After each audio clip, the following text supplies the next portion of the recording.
Contesta en Exitosa, la radio del Perú.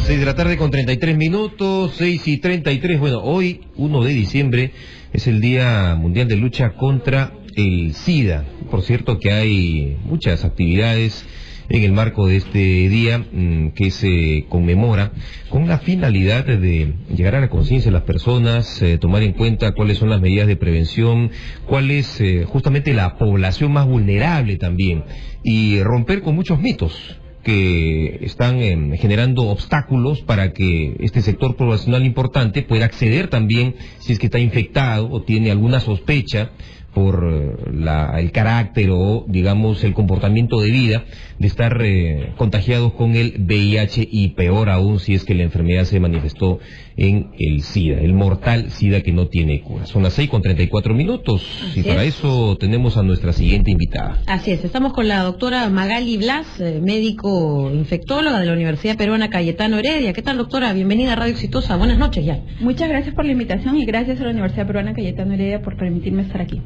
Bueno, empezar preguntándole un poco sobre estas preocupantes cifras, ¿no? Ese tema de la transmisión del virus del VIH, que normalmente en un gran porcentaje, en el 97% de personas con este virus, es a través de la vía sexual y además a temprana edad, entre los 15 y 25 años. Así es, justamente a esta edad es donde ocurre el mayor número de infecciones.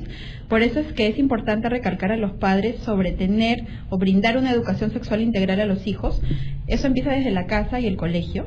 De hecho, hay estudios de investigación que han comparado a aquellos niños que recibieron solo el mensaje de tienes que ser virgen hasta el matrimonio versus aquellos niños adolescentes que recibieron una educación sexual integral. Y se ha visto que en aquellos que recibieron una educación sexual integral tuvieron menos incidencia de infecciones de transmisión sexual, retrasaron más el inicio de sus relaciones sexuales y usaron un método anticonceptivo y condón cuando llegó el momento de tener las relaciones.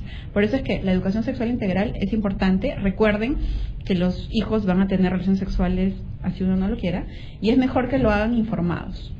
Ahora, hay un tema muy importante con respecto a la detección del virus del VIH, y es que normalmente, y eso es una cifra que salió, me parece, en un diario local hace no mucho, o el día de hoy incluso, hay miles o decenas de miles, me parece, de peruanos que podrían estar infectados del virus del VIH, solo que no se han hecho la prueba diagnóstico, y en ese sentido hay un cierto temor, por supuesto, a encontrar que haya un resultado quizás positivo. Así es, se estima que aproximadamente hay 65.000 personas en el Perú con VIH, y solo 1 de cada 4 conocen su diagnóstico. ¿Por qué? Porque la mayoría, hay varias razones. Nosotros hemos hecho un estudio en la Universidad Peruana Cayetano Heredia por qué alguien no se hace la prueba de VIH, y hay 13 razones por las cuales alguien no se hace. La más común es el miedo al resultado positivo, el miedo a que tu vida cambie, y la gente a veces dice prefiero no saber.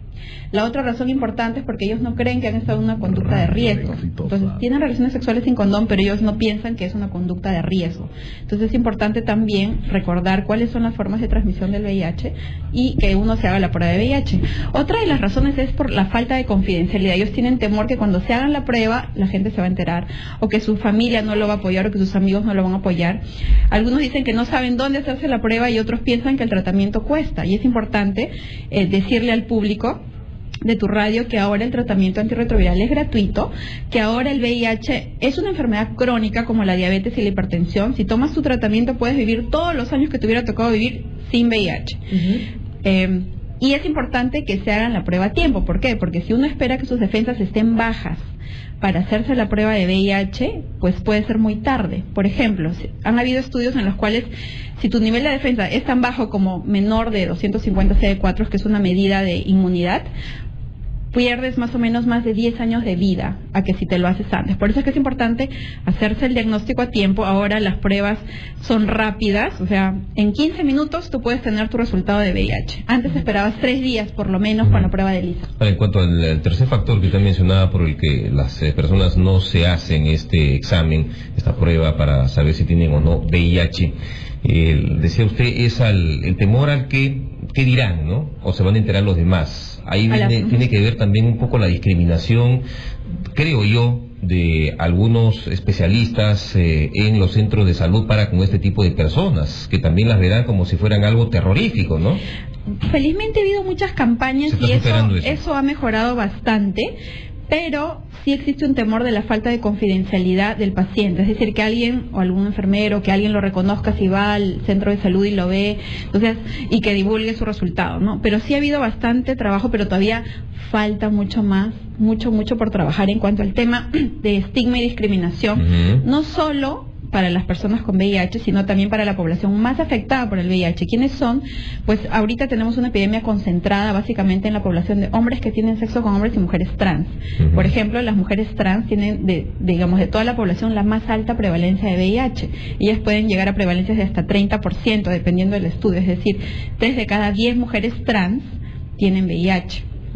Ahora, una consulta más antes de también entrar con las llamadas del público, y es importante esto del diagnóstico, ¿no? Porque uno dice, bueno, quiero saber si tengo VIH, ok, ese es el primer paso, la intención.